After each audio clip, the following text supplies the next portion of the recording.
Good morning guys, it's coffee time. Yan. So ipapakita natin ang ating tomatoes. Nako. Tignan natin ating tomatoes. So yan guys. Yan. Naihinog na yung mga tomatoes natin. Yan.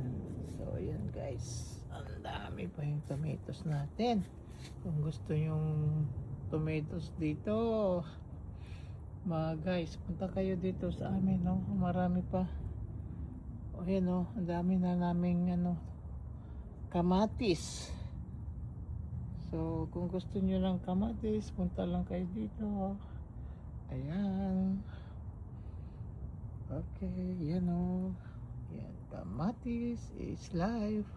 Bye bye, thank you for watching.